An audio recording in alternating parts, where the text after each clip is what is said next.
Hey guys, welcome back to my YouTube channel. आज हम किसी लास्ट क्लास से क्वेश्चन से इंपॉर्टेंट टॉपिक डिस्कस करने वाले हैं। आज का हमारा टॉपिक का क्वेश्चन है, explain the role of TPS in business system. Advantage बताने हैं टीपीएस के, ठीक है। और ये क्वेश्चन हमारा यूनिट 3 में से, मैं पहले बता रही हूँ, क्वेश्चन यूनिट 3 में से, जो कि आपका चैप्टर 5 के अंदर आता है, ठीक है।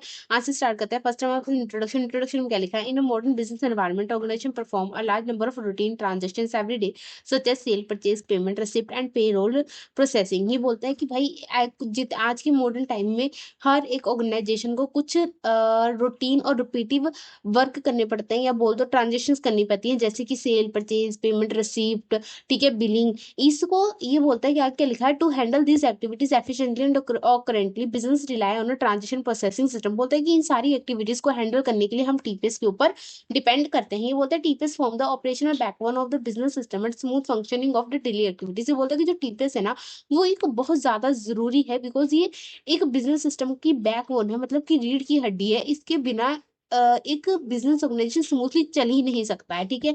आगे क्या बोला है? मीनिंग आ गया टीपीएस का मीनिंग क्या है? A transaction processing system is computerised system that record, process and store data generated from day to day business transaction. It ensure accuracy, speed and reliability in handling operational data and provide a foundation for high level information system like MIC and DSS. ये बोलता है कि यार transition process system, पता है कि computerise system है, एक कंप्यूटर से चलने वाला सिस्टम है, जो क्या करता है? रिकॉर्ड करता है, प्रोसेस करता है, स्टोर करता है डाटा, जो कि हमें daily to daily related to किसी है day to day business transaction से, ठीक है। ये क्या इंश्योर करता है कि भाई आपकी जो ऑपरेशनल डाटा है ना, वो ऑकरेंटली रिकॉर्ड हो, स्पीड पे रिकॉर्ड हो और रिलायबल रहे, ठीक है। ऑपरेशनल डाटा क्या होता है? जो day to day business data होता है, जैसे कि सेलिंग, परचेजिंग, बिलिंग, ठीक है, ये सब। अब बोलता है कि ये provide a foundation from the high level information. ये बोलता है हाई लेवल के लिए फाउंडेशन है। क्यों? देखो देखो, एमआईएस हो गया, डीएसएस हो गया, ये किसके ऊपर डिपेंड करते हैं? एक एक्यूरेट और रिलायबल डाटा के ऊपर। वो कौन प्रोवाइड कर रहा है? वो ट्रांजेक्शन टीपीएस प्रोवाइड कर रही है। तो ये कहीं ना कहीं का फाउंडेशन है, बेस है, ठीक है। इसका सबसे अच्छा एग्जाम्पल है कि ऑटोमेशन एटीएम्स आप जब भी जाते हो, एटीएम्स पे देखते हो ना कि वो आप कुछ भी नाम भरते हो तो कैसे आपका अकाउंट ओपन हो जाता है अपने आप ही, ठीक है। फिर आपको आपको पैसे डाले जाते हैं, आपको आप डिपॉजिट कर रहे हो, विड्रॉल कर रहे हो, उसकी पर्ची आ जाती है, रसीद आ जाती है, टीपीएस यूज कर रही है। जब आप अमेजोन से परचेज करते हो तो कैसे आपका वो पेमेंट का स्क्रीन खुल जाता है, पेमेंट करते हो, फिर वहां से आपकी वो स्टोर पे दिखाते हैं कि इतने दिन में आपको स्टॉक मिल जाएगा, नहीं पड़ा, हर एक चीज वो मेंटेन करते हैं, तो वो टीपीएस का यूज करते हैं, ठीक है। आगे क्या बोलता है कि रोल आ गया टीपीएस इन बिजनेस सिस्टम का। रोल क्या है? Advantage automation of routine business operation. ये बोलता है TPS automate makes repetitive and routine transaction such as billing, order processing, inventory update and payroll. This reduce manual effort, save time and increase operational efficiency. बोलते हैं कि जो TPS है ना, वो क्या करता है कि ऑटोमेट कर देता है आपका रूटीन वर्क को। मतलब कि जो आपके रूटीन वर्क हो गए ना, जैसे कि billing, order processing, inventory update, ये अपने आप ही कर देता है। इससे क्या होता है? कहीं ना कहीं आपका मैनुअल एफर्ट भी कम हो जाता है, आपको हाथों से वो काम नहीं करना पड़ता, आपका टाइम भी बच जाता है, बिकॉज अपने आप करता है। कहीं ना कहीं इंक्रीज ऑपरेशनल एफिशिएंसी, जो ऑर्गेनाइजेशन है अच्छे से ग्रो करता है, ये काम करता है, ठीक है। सेकंड क्या है? Accurate recording of transaction. TPS ensure that every business transaction is record accurately and consistently, proper validation check and standardize procedure, minimize error and maintain data integrity. ये बोलता है कि भाई जो टीपीएस है ना, वो क्या करता है कि भाई वो accurate recording of transaction ensure करता है। वो इंश्योर करता है कि जो रिकॉर्ड हो रहा है ना ट्रांजेक्शन, वो एक्यूरेट है, ठीक है। क्यों? क्योंकि देखो, इसके पास क्या है? इसके पास वैलिडेशन चेक है, ठीक है। अगर आपको कोई भी वर्क है जो डुप्लीकेट हो जा रहा है, डुप्लीकेट आप उसको एंट्री को डालो, तो ये प्रिवेंट कर देता है, रोक देता है, आपको आगाह कर देता है कि ये एंट्री पहले से डल चुकी है, ठीक है। स्टैंडर्डाइज प्रोसीजर्स होते हैं, फॉर्मेट होते हैं इसके पास पहले से ही, इसके बाद फॉर्म्स बने, तो सब कुछ बना, तो जिससे क्या होता है कि एरर करने की गलती चांसेस कम हो जाते हैं, जिससे क्या है कि आपका जो रिकॉर्ड हो रहा है ट्रांजेक्शन, वो एक्यूरेट है, ठीक है। आगे क्या गया? Support to operation level management. ये बोलते हैं TPS directly support supervision and operational manager by providing timely transactions detail. It helps them monitor daily activity and take a quick corrective action when required. ये बोलते हैं जो TPS है ना, वो डायरेक्टली सपोर्ट करती है, ठीक है। मतलब कि सीधा जो ऑपरेशनल मैनेजर है ना, उनको सपोर्ट करती है एक टाइमली ट्रांजेक्शन देकर, बिकॉज ये ना जो है ना रियल टाइम रिकॉर्ड करती है। ऐसा नहीं है कि आज जिसने रिकॉर्ड कर दी तो 2 दिन के बाद ही आपको डाटा मिलेगी। जिस टाइम आपको एंट्री आपने डाली, वैसे ही वो प्रोसेस होगी, वैसे ही वो स्टोर होगी, मतलब अप टू डेट उसी वक्त डाटा होगा। तो इससे क्या होता है?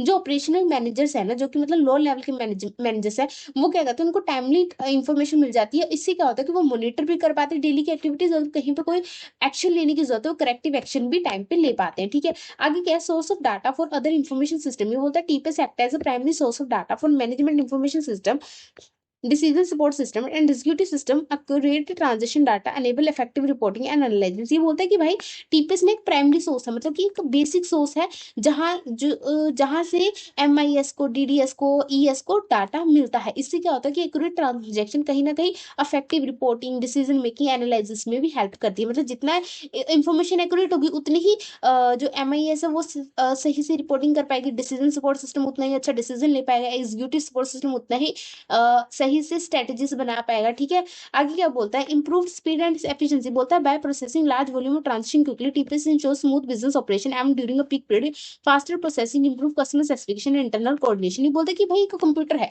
इंसान तो है नहीं कि जो एक वक्त में काम करके थक जाएगा। साथ में ये भी बात है कि देखो, अगर किसी ऑर्गेनाइजेशन में, किसी कंपनी में अगर सिर्फ एक दिन में 10-20 एंट्रीज हो रही है या ट्रांजेक्शन हो रही है, भाई उसको टीपीएस लगाने का खर्चा उठाने की जरूरत ही क्या है। लेकिन ये बोलता है कि उन लोगों के लिए बनी है जिनकी जैसे एक दिन में 100 से ज्यादा ट्रांजेक्शन हो रही है, जो एक इंसान की कैपेसिटी से बाहर है। तो बोलता है कि जो टीपीएस है ना, वो क्या करता है, लार्ज वॉल्यूम ऑफ ट्रांजेक्शन, बहुत ज्यादा ट्रांजेक्शन सिर्फ मिनटों में ही उसको प्रोसेस कर देता है, स्टोर कर देता है। जिससे क्या होता है कि ऑर्गेनाइजेशन जब पीक पीरियड चलता है ना, मतलब सबसे ज्यादा सेल और परचेज होती है ना, उस वक्त भी वो बहुत इजिली से ऑपरेट करता है। जिससे क्या होता है कि कस्टमर सेटिस्फेक्शन भी होती है और इंटरनल कोऑर्डिनेशन भी होती है। देखो, कस्टमर सेटिस्फाई क्या होगा कि आपका हर काम अच्छे से हो। अब कहीं मॉल में गए हो, कहीं पे गए हो, और आपको वहां पे कुछ फंक्शन में प्रॉब्लम होगी, सिस्टम रुक गया, तो आपको कितनी इरिटेशन होती है ना। आप सोचते हो फटाफट पेमेंट किया, पैसे दिया, फटाफट बिल लो, फटाफट काम हो। ठीक है, तो एडवांस काम करना चाहते हो, तो उसमें कस्टमर सेटिस्फिकेशन होती है।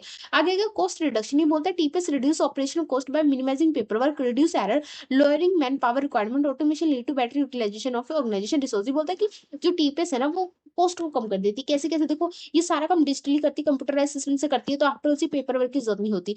एरर कम होते हैं, बिकॉज आपको अगर एरर ज्यादा होंगे, आपको दोबारा से सब कुछ करना पड़ेगा, तो कॉस्ट बढ़ेगी। ठीक है, मैन पावर की जरूरत नहीं, बिकॉज सारा काम तो ऑटोमेशन के बेसिस पे ये कर देती है। तो इससे क्या होता है कि कहीं ना कहीं खर्चा कम हो जाता है ऑर्गेनाइजेशन का। ठीक है, आगे क्या बोलता है, बेटर कोऑर्डिनेशन मॉनिटर। ये बोलता है TPS provide detail transaction logs, audit trails that help management monitor activity and direct irregularity, this improve internal control and accountability. बोलता है कि जो टीपीएस है ना, उसके पास ट्रांजेक्शन लॉग्स हो गए, ठीक है, ऑडिट ट्रेल्स ट्रेल्स जैसी भी कुछ फैसिलिटीज होती है।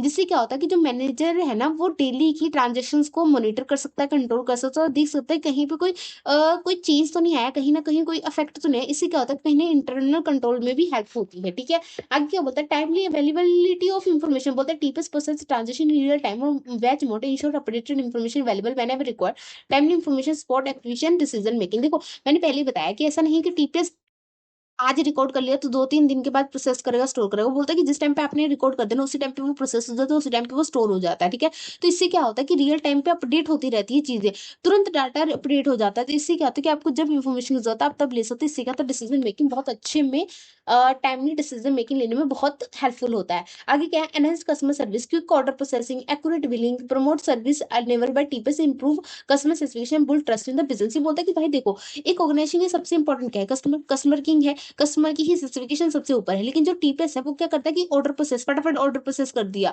ठीक है, सही बिलिंग कर दी, फिर क्या कहते हैं उसको, प्रमोट सर्विस हो गया। ठीक है, इससे क्या होता है कि जो टीपीएस करने से ना, जो कस्टमर होता है वो बहुत सेटिस्फाई होता है। जब कस्टमर सेटिस्फाई होगा, तो भाई जो बिजनेस की तरफ ट्रस्ट भी ज्यादा बढ़ेगा, और बिजनेस भाई ग्रो भी करेगा, बिकॉज भाई कस्टमर तो किंग है, कस्टमर को ही सेटिस्फाई करना है, जो मेन काम टीपीएस कर देती है। Foundation for strategy decision making. बोलता है all through TPS mainly support operational activity, technical data help higher management in trend analyze, forecasting, long term planning. ये बोलता है कि भाई टीपीएस तो हमें पता ही है कि भाई ऑपरेशनल एक्टिविटीज में सपोर्ट करता ही करता है, बट ये कहीं ना कहीं हाई लेवल के मैनेजर्स को भी यूज करता है। बिकॉज देखो, हाई लेवल के मैनेजर्स क्या यूज करते हैं, एमआई यूज करते हैं, डीडीएस यूज करते हैं, एसक्यूएस यूज करते हैं, ये सब सॉफ्टवेयर यूज करते हैं। ठीक है, तो वो सब सॉफ्टवेयर किसके लिए यूज होते हैं, एनालाइज करने के लिए, फोरकास्टिंग करने के लिए, लॉन्ग टर्म प्लानिंग करने के लिए, डिसीजन लेने के लिए, स्ट्रेटेजी बनाने के लिए। उन सबके लिए क्या चाहिए, डाटा चाहिए। डाटा कौन दे रहा है, टीपीएस दे रहा है। ठीक है, आगे क्या बोलता है कि आगे है कंक्लूजन। कंक्लूजन में क्या बोलता है, transaction processing system play a vital role in the business system by ensuring accurate, fast and reliable processing of daily transaction. बोलता है कि जो टीपीएस है वो बहुत इंपॉर्टेंट रोल प्ले करता है ऑर्गेनाइजेशन में। कैसे, ट्रांजेक्शन को एक्यूरेट रिकॉर्ड करके, फास्ट करके, रिलायबल प्रोसेसिंग करके। ठीक है, it form the backbone of the organization operation, provide essential data for manager and strategy decision making. बोलते हैं कि ये बैकबोन है एक ऑर्गेनाइजेशन का। बिकॉज देखो, जैसे आपकी रीढ़ की हड्डी अगर वो टूट जाएगी या कुछ हो जाएगा, तो आप कैसे बैठ पाओगे, आपको पूरा बॉडी स्ट्रक्चर ही हिल जाएगा। तो वैसे बोलता है कि अगर टीपीएस ही सही नहीं रहेगी, आपका डेली का ऑपरेशन जो एक्टिविटी वही सही नहीं रहेगी, तो आपका पूरा पूरा बिजनेस ही हिट जाएगा। आगे क्या बोलता है, without an efficient TPS modern business system can't function smoothly और कॉम्पिटिटिवली। बोलता है विदाउट टीपीएस आप ये नहीं सोच सकते कि आज का बिज़नेस कहीं न कहीं अच्छे से काम कर पाए या कॉम्पिटिटिवली मतलब लोगों को बीट कर पाए। अगर आपको कॉम्पिटिशन में को बीट करना है, आपको बहुत अच्छे से ग्रो करना है, तो आपको कहीं न कहीं टीपीएस की हेल्प लेनी ही पड़ेगी, ठीक है? तो आज के लिए इतना ही। अगर आपको वीडियो हेल्पफुल लगे तो लाइक कीजिए, शेयर कीजिए, सब्सक्राइब करना ना भूलिएगा। Thank you for watching. मिलते हैं नेक्स्ट वीडियो में। Thank you for watching.